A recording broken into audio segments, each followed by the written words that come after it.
નમસ્કાર, હું પ્રવીણ. એક મહત્વના મુદ્દાની અસર ઓછી કરવી હોય તો 4-5 બીજા વાદળા વરસાવી દો. એમાંથી એક મોટું વાદળું વરસશે તો પછી એ જે મહત્વનો મુદ્દો છે એના સમાચારનું બાષ્પીભવન થઈ જશે. કદાચ છેલ્લા 4 દિવસથી આ જ પ્રકારની સ્થિતિ મેઇનસ્ટ્રીમ મીડિયામાં ગુજરાતના આપણે જોઈ રહ્યા છીએ. કેમ કે આજ સવારથી એક જોક ચાલી રહ્યો હતો કે ખૈબર પખ્તુનખ્વાના રૂટ પર ધૂળની ડમરીઓ ઉડી રહી છે. મોરોક્કો પેરિસ વચ્ચેની સેનાઓ ધૂળો ઉડાડતી આવી રહી છે અને પ્લાસીનું 156મું યુદ્ધ જામશે કંધારમાં. આ એક જોક ચાલી રહી હતી, પણ સાથે સાથે સેનાને એક અનાઉન્સમેન્ટ થકી સલાહ પણ આપવામાં આવી કે તમે આ રૂટ પર જાઓ તો વાંધો નહીં, પરંતુ ક્યાંક ક્યાંક આમ તો વાંધો નહીં આવે, ક્યાંક ક્યાંક અચાનક આવતા ખાડા, ક્યાંક તમારી કમરની ગાદીને અથવા તો તમારા જે અશ્વરૂપી વાહનો છે એમને નુકસાન ન કરી જાય એ ધ્યાન રાખજો. બાકી બે સેના મોરે મોરો આવતા પહેલા જ તમારું ઢીંડું ભાંગી જશે.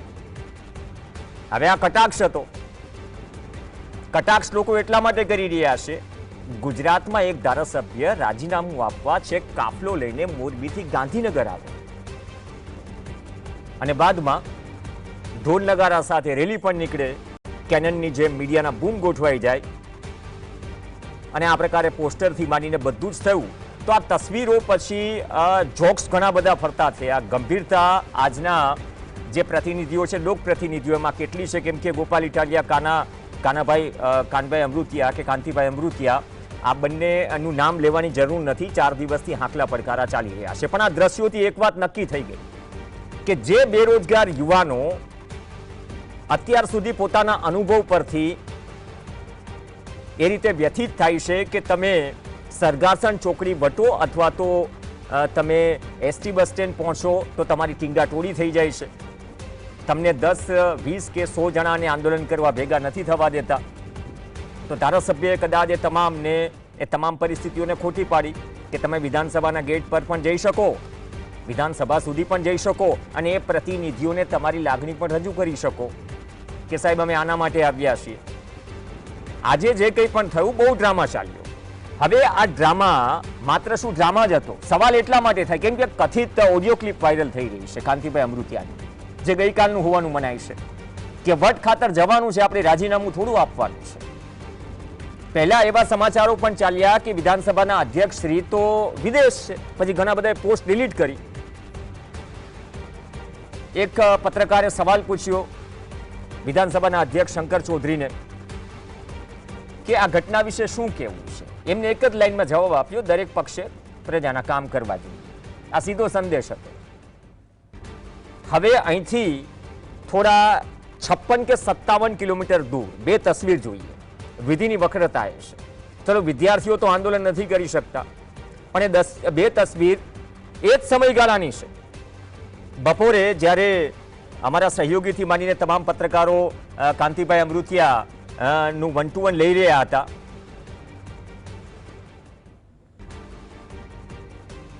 તો બીજી તરફ માત્ર 57 કિલોમીટર દૂર સાબર ડેરી આવેલી છે. માત્ર 10 દિવસ પહેલા જ આ મુદ્દે ડિબેટ થઈ હતી. લોકેશન નીચે આવશે એટલે સમજાઈ જશે. આમ તો હિંમતનગર અને ગાંધીનગર બહુ લાંબુ અંતર નથી. ત્યાં પશુપાલકો રસ્તા પર ઉતરી આવ્યા ભાવફેર માટે, પોતાની માંગ માટે, પોતાની લડાઈ માટે. ત્યાં પશુપાલકોને દંડા પડે છે, ટીયર ગેસના શેલ મળે છે અને માત્ર રાતોરાત નથી થયું. આ પહેલા રેલી કાઢીને આવેદનપત્ર પણ આપ્યું હતું. એક તરફ ધારાસભ્યશ્રીનો ડ્રામા, નેતાઓનો ડ્રામા પાટનગરમાં, અને બીજી તરફ જે પશુપાલકો અને જે ખેડૂતોની આપણે વાત કરીએ છીએ, જે પશુપાલકો, જે ખેડૂતોની પરસેવાની કમાણીથી બધા જ અધિકારીઓને તાગરધીન નાશે, એને દંડા પડે છે. હવે આ બે તસવીર એક જ સમયે બને અને મોટા ભાગે મીડિયાના કેમેરા અથવા તો સમાચારોમાં ગાંધીનગરનો આ ડ્રામા, જેમાં અંતે કંઈ નીકળ્યું નહીં. ઘણા બધા સવાલો હતા કે સીઝ ફાયર કોણ કરાવશે, પણ એમનેમ જ સીઝ ફાયર થઈ ગયું. અને બીજી વાત એ રહી કે જ્યારે ઓડિયો ક્લિપ જાહેર થાય છે તો આ શક્તિ પ્રદર્શન અને વટ ખાતર હતું. એના કરતાં પણ મોટી વાત એ છે કે જો આ જ પરિસ્થિતિ હોય તો પ્રજાના પ્રતિનિધિ હોય તો સુમુલ ડેરીથી માંડી, સાબર ડેરીથી માંડી, દૂધસાગર ડેરીથી માંડી, સાવર ડેરીથી માંડી આટલા બધા મુદ્દાઓ ઉઠી રહ્યા છે. અને એના વચ્ચે જો પશુપાલકોને આ સ્થિતિ થાય, દંડા અને ટીયર ગેસના શેલવાળા શોટ્સ, અને આ ગેટ હલાવવા માટે કેમ મજબૂર છે? કેમ કે અંદર બેઠેલા સત્તાધીશો છે એમના પેટનું પાણી નથી હલી રહ્યું. એક આગેવાન આજે ડિબેટમાં જોડાવાના હતા, જે લાસ્ટ ટાઈમ 10 દિવસ પહેલા જોડાયા હતા, તેમની સામે રાયોટિંગનો ગુનો લાગી ગયો છે એટલે ડિબેટમાં નહીં જોડાય.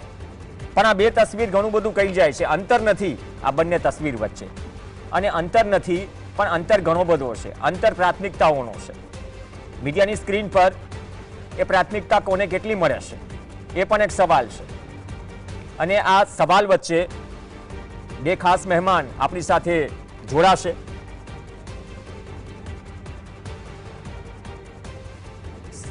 સાબરકાંઠાથી આપણી સાથે જોડાશે, પૂર્વ ધારાસભ્ય છે, અને મંડળી સાથે જોડાયેલા એક વ્યક્તિ પણ જોડાશે. પૂર્વ ધારાસભ્ય સાહેબ, આપથી શરૂઆત કરીએ. અઠવાડિયા 10 દિવસ પહેલા જ હું ખોટો ન હોઉં તો આ મંચ ઉપર ડિબેટ થઈ હતી અને પશુપાલકોએ પોતાની માંગ, કેમ કે જે એજીએમ છે રદ કરી, ઓડિટ નથી થયા, એવા બધા પ્રશ્નો હતા. એક સાથે બે ડેરીના પ્રશ્નો હતા અને સાબરકાંઠામાં પણ આ રીતે આપ્યા. એક તરફ રાજકીય રીતે ડ્રામા ગાંધીનગરમાં થઈ રહ્યો છે લોકપ્રતિનિધિનો, એક તરફ જે પશુપાલકો છે એ પોતાના હક માટે રસ્તા પર આવે તો દંડા પડી રહ્યા છે. આ તો કેવી વિધિની વક્રતા?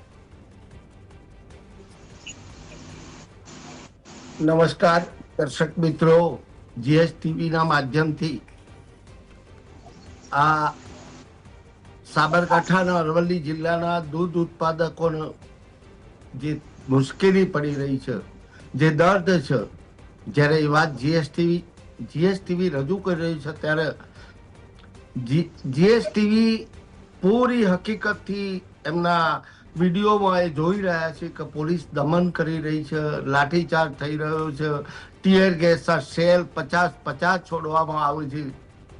ત્યારે સ્વાભાવિક છે કે એમનો અંતરના આત્મા જાગ્યો. સ્વયંભૂ લોકો ડેરી સુધી પહોંચ્યા અને એમની માંગ જ્યારે કરી રહ્યા ત્યારે કેટલાક આગેવાનો પણ તેમની ત્યાં ગયા છે. કોઈકને ઉશ્કેરવાનો પણ સ્વાભાવિક છે કે લોકોનું જે દર્દ હતું, એમના પેટમાં પડેલી જે આગ હતી એને ઠારવા માટે ત્યાં આવ્યા હતા. ત્યારે ત્યાં આગળ સંચાલકોમાંથી કોઈ જ હતું નહીં. જવાબદારી રાજ્ય સરકારની છે. રાજ્ય સરકાર ગુજરાતના તમામ વિભાગોના ઉપર નિયંત્રણ કરી રહ્યું છે. તો આ પૈસા ચૂકવવા માટે એમણે જે કંઈ કરવું પડે, અને એથી આગળ જઈને કહું તો અરવલ્લી અને સાબરકાંઠા જિલ્લાના મોટા ભાગના બધા જ ધારાસભ્યો ભારતીય જનતા પાર્ટીના છે. એના ચેરમેન ભારતીય જનતા પાર્ટીના મેન્ડેટ ઉપર આવ્યા છે, એના ડિરેક્ટરો મેન્ડેટથી આવ્યા છે. તો આ બધું કેમ થાય છે? એ જવાબ આ સંચાલકો, આ સરકાર પાસે માંગવો જોઈએ. અવાજ આવે છે? જી, લાઉડ એન્ડ ક્લિયર. તો સરકાર પાસે આજે કેટલા ધારાસભ્યો પશુપાલકો સાથે હતા જશુભાઈ? માત્ર ને માત્ર એક અપક્ષ ધારાસભ્ય ત્યાં આવ્યા હતા, ધવલસિંહ ઝાલા. એ સિવાય કોઈ હતું નહીં.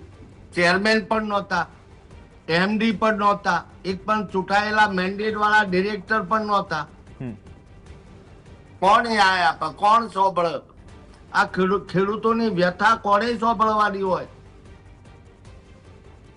ત્યારે રાજ્ય સરકારે આની અંદર દખલગીરી કરવી જોઈએ. રાજ્ય સરકારને ઈચ્છા લાગે ત્યારે કેટલીય મિટિંગો થાય છે, કેટલાય ઉદઘાટન થાય છે, એક વસ્તુના 4 વખત ઉદઘાટન થાય છે. ક્યાંક આણંદમાં સહકારિતાની મિટિંગ થાય, ગાડીઓ જાય છે. ક્યાં માન્ય આપણા સન્માનીય ગૃહમંત્રી શ્રી શાહ સાહેબના જન્મ જયંતિમાં 200-500 ગાડી જાય છે. આજે ખેડૂતોને સાંભળવાનો એમને ટાઈમ નથી. આ ધારાસભ્યોનું તો એમ કહું છું કે સરકારનો ભાગ છે ધારાસભ્ય, એ પાર્ટ ઓફ ગવર્મેન્ટ. ત્યારે કોઈને અહીં ડેરી આવવાની કોઈ જ જરૂર નથી. રાજ્યના સહકાર વિભાગને આ વાત કરવી જોઈએ, અને એ હુકમ કરો તો કોઈની તાકાત નથી ગુજરાતમાં કે ગુજરાતનું મંત્રીમંડળ કે સહકાર વિભાગ કે એને પૈસા ના ચૂકવે. આ તો બિલકુલ જસુભાઈ એ નથી સમજાઈ રહ્યું. મારી જસુભાઈ એ નથી સમજાઈ રહ્યું. જો મહેનત પશુપાલકો કરે, અને આપણે એ ગૌરવ લઈએ કે દેશમાં અને ભારતમાં ડેરી ક્ષેત્રે આપણે કેવી ક્રાંતિ લાવ્યા આપણે જાણીએ છીએ. હવે એ પરિસ્થિતિમાં જો એવા સમાચાર મળે કે માર્ચ સુધીમાં ઓડિટ જ ન થયું હોય સાબર ડેરીનું, તો કારણ શું છે? વિડીયોમાં જોઈ શકો છો, આ ક્રાંતિ છે. દંડા પડી એ ક્રાંતિ છે. ટીયર ગેસના સેલ છોડાય છે એ ક્રાંતિ છે. લોકોને રગડીને મારવામાં આવી એ ક્રાંતિ છે.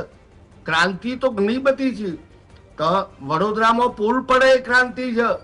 અરે ત્યાં આગળ પેલો રોપવે પડે, આ બધા વાયરો ઉપરનો જે બ્રિજ છે એ તૂટી પડે એ ક્રાંતિ છે. એટલે અમારી અરવલ્લી સાબરકાંઠાની ડેરીની ક્રાંતિ એ તમે જોઈ છે. તો આ કેમ આ ડેરી ખોટમાં ચાલી રહી છે? શું ચૂકવવા ભાવ નથી? માત્ર કોઈ ખોટ નહીં. રાજ્ય સરકાર પોતાની જવાબદારી નિભાવતું નથી, અથવા તો એમના બનાવેલા ચેરમેન અને ડિરેક્ટરો કે જેમને મેન્ડેટ આપ્યા છે એ તો માત્ર મને તો કઈ સમજણ નથી પડતી. હું પણ એમાં ડિરેક્ટર છું, પણ આ જયારે ભાવફેરની વાત આવે છે ત્યારે 8 તારીખે આ મીટિંગ મળી, મારી પાસે તારીખ સાથે જ 8 તારીખે મીટિંગ મળી, મને એજન્ડા પણ આપવામાં આવ્યો નથી. શું ભાવ આપવો એ નક્કી કરવામાં આવ્યું નથી. ત્યાં કેટલી રકમ છે એ પણ કહેવામાં આવતી નથી. તો આ ધારાસભ્યો ત્યાં જઈને સરકારમાં પૂછી શકે. મને તો કદાચ ન આપે. મેં મારા હાજરી રજીસ્ટરમાં લખ્યું છે સાબર ડેરીની મીટિંગમાં કે હું માત્ર હાજરી માટે સહી કરું છું, તમારા કોઈ પણ પ્રોસિડિંગમાં હું સંમત નથી, મારો વિરોધ છે. આજે તમે એની અંદરથી ફોટો સ્ક્રીન જોઈતી હોય તો મંગાવી લેજો. આપ મીડિયા આવડું મોટું જીએસટીવી છે, કરી શકે છે. નહીં, અમે તો તમે જે વાત કરશો જે સાચું છે એ નીટ એન્ડ ક્લીન તમારી સામે રાખીશું અથવા લોકો સામે રાખીશું. રાહુલભાઈ ગામેતી છે. રાહુલભાઈ, સમયસર ઓડિટ ન થાય, ભાવફેરનો પ્રશ્ન, અગાઉ રસ્તા પર આવીને એવું નહોતું કે થોડા ચેતવ્યા હતા કે ભાઈ ભાવફેરથી માનીને આ બધા ઇસ્યુ, અથવા આ ઇસ્યુનું સમાધાન કેમ નથી થતું? ગાંધીનગર ખબર ન હોય એવી વાત, એ વાતમાં તો દમ નથી. તો આ પેચ ક્યાં ફસાયો છે? ને પેચ ફસાયો છે એના કારણે પશુપાલકોને હેરાન થવું પડે, દંડા ખાવા પડે, અને બીજી તરફ ગાંધીનગરમાં એક અલગ રાજકીય ડ્રામા ચાલે કાફલાઓ સાથે. રાજીનામું સુડુકોની જગ્યાએ આજકાલ તો એ પ્રકારની સ્થિતિ છે.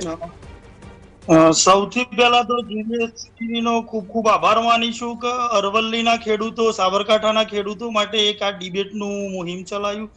અને સમયસર ઓડિટની વાત જો કરીએ તો ઓડિટ તો સમયસર કરવું યા ના કરવું યા ના કરાવડાવવું એ જે પણ ચાલુ સત્તા હોય એના હાથની વસ્તુ હોય છે. આમાં જો કોઈ ફાયદાની વાત હોતી તો ઓડિટ સમયસર થઈ જતું. હવે આવા એક નિમ્ન કક્ષાના બહાના કાઢી અને આ અરવલ્લી સાબરકાંઠાના ખેડૂતો જોડે જે આ એક એમ દેખીતી રીતે લાગી રહ્યું છે કે ભાવફેર ચૂકવવામાં છેતરપિંડી ના કિમિયા કરવામાં આવતા હોય એવું એક દેખાઈ રહ્યું છે.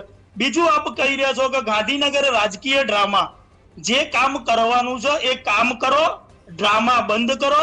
રાજીનામા આપવા નહીં આપવા અને લોકોને કોને સત્તા ઉપર બેસાડવા ના બેસાડવા એ લોકોનો અંગત મંતવ્ય હોય છે. લોકો કામ જોઈને સત્તા ઉપર બેસાડતા હોય છે.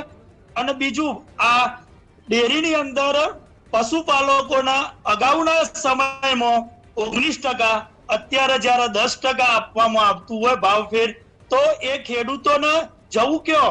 એક બાજુ સરકાર ખેડૂતોની, પશુપાલકોની નામથી વાહવાહી કરી રહી છે, જ્યારે નાના પશુપાલકો હોય એમના આ ભાવફેર ઉપર જ એમનું ઘર નિર્ભર કરતું હોય છે. એમના ખેડૂતોને જોવા જઈએ તો ઘર ચલાવવાની વાત હોય છે, પણ આ લોકો જે એસીમાં બેસીને રાજીનામાના જે ખેલ રમી રહ્યા છે એ લોકોએ વિચારવું જોઈએ.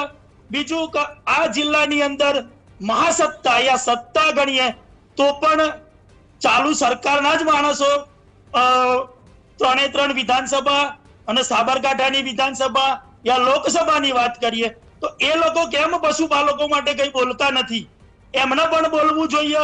બીજું કે પશુપાલકોને પણ ખાસ કરીને એક વિનંતી કરવામાં આવે છે, એક ખેડૂત તરીકે અમને દુઃખ થાય છે કે આપણે જ જે લોકોના સત્તા ઉપર બેસાડ્યા, આપણા જ પૈસા માટે આપણે માર ખાવાનો, આપણે જ રોડ બંધ કરવાના, આ ક્યાંનો ન્યાય છે? એટલે અમે જીએસટીવી ના માધ્યમથી સાબરકાંઠા અરવલ્લીના ખેડૂતોને પણ કહેવા માંગીએ છીએ, આપણે આ લોકો જોડે હક માંગીએ છીએ. કોઈ એમનું દયાદાન કે ભીખના પૈસા નથી માંગતા. સવારે 4, 5 વાગે ઉઠી અને લોકો ખેતરમાં જાય છે તો એમના દૂધ ઉત્પાદન કરી શકે છે. એ કેટલી કઠિનાઈમાં જીવતા હોય છે એ આ એર કન્ડિશન રૂમોમાં બેસી અને ઓડિટ નથી થયું, થોડો સમયસર નથી થયું, એવા બહાના કાઢીને લોકોને જે છેતરવામાં આવી રહ્યા છે એ બંધ થવું જોઈએ. અને આ અરવલ્લીની વાત કરીએ યા સાબરકાંઠાની વાત કરીએ તો નાના નાના જે આદિવાસી ઠાકોર એ જે લોકો છે એ લોકોના 10% ભાવ ફેર મળે તો એમને તો કહેવાય પણ એમને મજૂરીના પૈસા ના મળ્યા હોય એવી આજે પરિસ્થિતિ વર્તાઈ રહી છે. લોકોને બહુ ખૂબ તકલીફો છે. તો સરકારે પણ વિચારવું જોઈએ કે ભાઈ હવે અત્યાચાર તમે બંધ કરો. લોકો રસ્તા ઉપર આવવાના છે. આમાંથી જે લોકો રસ્તા ઉપર અત્યારે એ લોકોએ જ આ લોકોને સત્તા ઉપર બેસાડે. મેન્ડેટ, અરે સહકારી ક્ષેત્રમાં કયો મેન્ડેટો આપવાના આવ્યું છે? આપણે તો પેલા સહકારી ક્ષેત્ર જે ચાલતું એ મસ્ત રીતે ચાલતું હતું. આ મેન્ડેટોના માધ્યમથી લોકોનો અને ડેરીનો માઈકાંગલી બનાવવાની પરિસ્થિતિ દેખાઈ રહી છે. બીજું આ લોકોનો એક જ ધંધો છે, ખોટી ફરિયાદો કરો, લોકોનો અવાજ બંધ કરો, લોકોના ગમે તે રીતે બંધ કરો. જે અવાજ ઉઠાવો એના જેલમાં પૂરો. ઓકે જસુભાઈ, જે હાઈવે ઉપર જે ટેન્કરો અથવા પશુપાલકો મજબૂર છે આ રીતે દૂધ ઢોળવા માટે, ઘણી વખત એમ થાય કે ઘણા તો પરિવાર એવા હશે કે બાળકોના નસીબમાં કદાચ 2 ટાઈમનું દૂધ પણ હોતું નથી. જસુભાઈ પટેલને સ્ક્રીન ઉપર લાવો. તો આ પરિસ્થિતિમાં હમણાં મુકેશ પટેલનો 2 દિવસ પહેલાના સુમુલ ડેરીની સાધારણ સભામાં કહે છે કે ભાઈ ડિરેક્ટરોએ, મંડળીઓના ડિરેક્ટરોએ પર્સનલ ધંધો બનાવી દીધો હશે, મહારાષ્ટ્રથી ઠંડુ દૂધ લાવે છે, 1100 મંડળીઓનું ઓડિટ થશે, કોઈને છોડવામાં નહીં આવે, અને 3 કરોડનું હમણાં કંઈક ગઈકાલ એવા સમાચાર હતા પરમ દિવસે કે એ ફાઇન પણ કર્યો, એટલે કે દંડ પણ કર્યો. તો ખરેખર શું આ જે સહકારી ક્ષેત્રમાં જે અંદરખાને જે ચાલે છે એના જે ઓડિટની વાત આવી, અહીંયા તો ઓડિટ જ સમયસર નથી થતું અને મંત્રી ઓડિટ કરવાની વાત કરે છે. ચલો, અરવલ્લીમાં પશુપાલકો સાથે સાથે થોડો કવરેજનો પણ ઇસ્યુ છે. આ જ સવાલ રાહુલભાઈ તમને.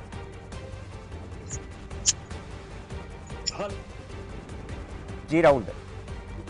હા, તમારા શું કીધું ખ્યાલ ના આવ્યો. હું એ જ કહી રહ્યો છું, મુકેશ પટેલ ત્યાં મંત્રી કહે સુમુલ ડેરીની સાધારણ સભામાં કે ડિરેક્ટરોએ પર્સનલ ધંધો બનાવી લીધો છે, મહારાષ્ટ્રથી ઠંડુ દૂધ આવે છે, 1100 મંડળીઓનું ઓડિટ થશે, અને આપણે સાબર ડેરીના ઓડિટની વાત કરી રહ્યા છીએ. ઓડિટ કરવાનો હોય એનો કાર્યક્રમ સરકારને જાહેર કરવાનો હોય કે મંડળીને જાહેર કરવાનો હોય, કરવાનું તો એમને જ છે. તો લેટ શું કામ કરો છો? કોઈ પશુપાલકોના ઓડિટ ની તારીખો તો નક્કી કરવાની નથી આવતી. એ નથી કે તો મંત્રી કક્ષાના માણસ જ્યારે ખુલ્લેઆમ જ્યારે મંચ ઉપર બોલે એટલે એની કોઈ અસર થાય છે કે નહીં? એની કોઈ અસર થાય છે કે નહીં? મંત્રી કક્ષાના માણસની વાતની જો અસર ના થતી હોય તો તમને પૂછું છું, તમે આ ક્ષેત્ર સાથે જોડાયેલા છો, એ પછી માત્ર બોલવા ખાતર હોય છે કે પગલા લેવાય છે? કેમ કે તમે વધારે કહી શકશો. પગલા લેવાતા હોય તો લોકોના રોડ રસ્તા ઉપર ઉતરવું ના પડે, એમને એમના હકના પૈસા માટે આટલું ઉગ્ર આંદોલન ના કરવું પડે. આ સરકારની અંદર જો વાત કરીએ તો દરેક બાબતે આંદોલન લોકોને કરવા પડતા હોય છે. હમણાં તમે જ વાત કરી, પુલોની વાત કરી, તો રોડ, રસ્તા, ભાવફેરના પૈસા દરેક માટે આપણે આંદોલન જ કરવાના. લોકોએ હવે જાગવું પડશે, લોકોએ વિચારવું પડશે. મંત્રીઓની જો વાત હોય યા સરકારની વાત હોય તો સરકારે પણ વિચારવું પડશે. લોકોની પડતી તકલીફો માટે સરકારે પણ કંઈક નિર્ણય લેવા પડશે. ઓકે, નિર્ણય તો લેવો પડશે. જસુભાઈ, મને મારો સવાલ તમને સંભળાયો હતો કે હું રિપીટ કરી દઉં? ના, નહોતો સંભળાયો. 2 દિવસ 3 દિવસ પહેલાની ઘટના છે.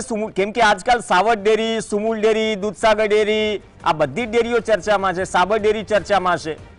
તો મંત્રી મુકેશ પટેલે સુમુલ ડેરીની સાધારણ સભામાં ખુલ્લા મંચ ઉપર લાગણી એક વ્યક્ત કરી કે ઘણા બધા ડિરેક્ટરોએ, મોટાભાગના ડિરેક્ટરોએ પર્સનલ ધંધો બનાવી દીધો છે, મહારાષ્ટ્રથી ઠંડુ દૂધ લાવે છે, 1100 મંડળીઓનું ઓડિટ થશે.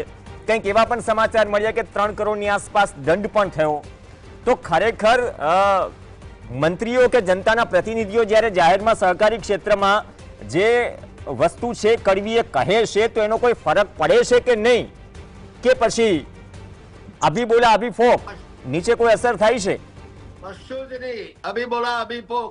રાજ્યની સરકાર જે રીતે ચાલે છે, રાજ્યની સરકાર ચાલતી જ નથી. માત્ર ને માત્ર કમલમમાંથી એમના જે લાભાર્થીઓ છે, સંસ્થાઓ ચાલે છે. હલો, હા, તો હલો. સહકારી ક્ષેત્રમાં એટલી ઊંસાતુસી હલો. વધી ગઈ છે જશુભાઈ? સહકારી તંત્ર એ માત્ર ને માત્ર કોર્પોરેટ રીતે ચાલે છે અને આ કોર્પોરેટની હેડ ઓફિસ કમલમ છે. 2 દિવસ પહેલા અમારા અરવલ્લીના એક ધારાસભ્ય સહકાર મંત્રીને મળીને બહાર નીકળ્યું છે. શું ચર્ચા કરી, આ કેમ નિકાલ ના આવ્યો? તમામ ધારાસભ્ય એ પાર્ટ ઓફ ગવર્નમેન્ટ છે, શા માટે નથી આપતા? તમે વાતો તો ડબલ આવકની કરો છો, તો કેમ આપતા નથી? પેકેજ આપો, નથી પૈસા તો તપાસ કરો, ઓડિટ કરો. આ બધું જ તમારા હાથમાં છે, તો શા માટે નથી કરતા?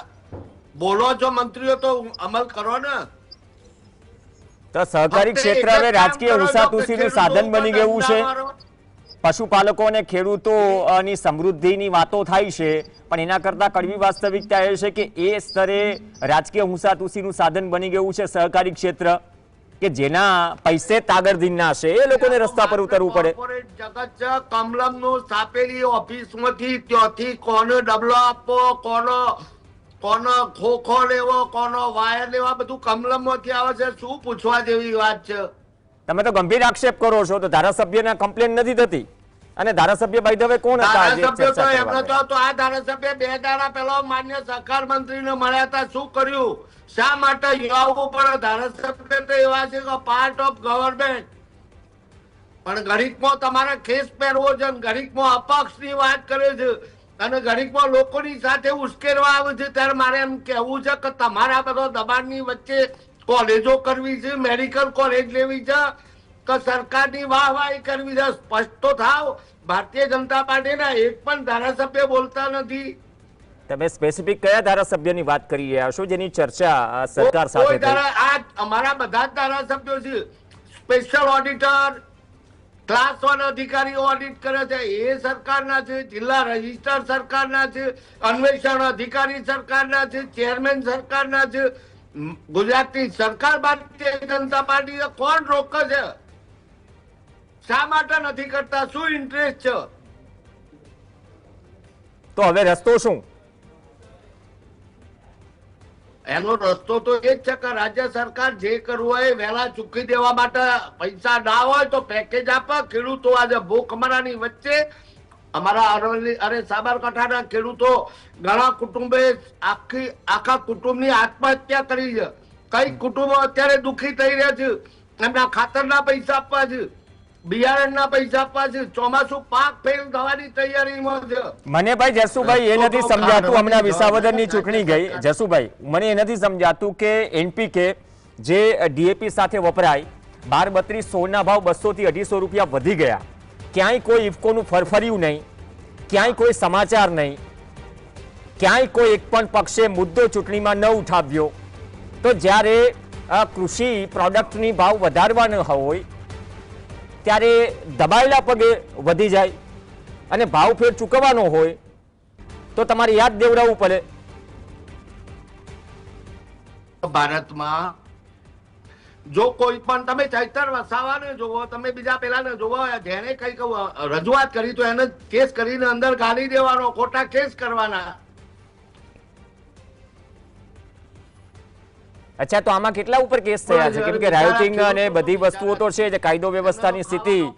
આજે 30 જણ અંદર જેલમાં નાખી દીધા છે. અરે ભાઈ, પોતાના હકની માંગણી કરવા આવવાનું પૂરી ગાલો. તમે બોલાવીને સમાધાન કરો, એમની સાથે ચર્ચા કરો કે શું તકલીફ છે.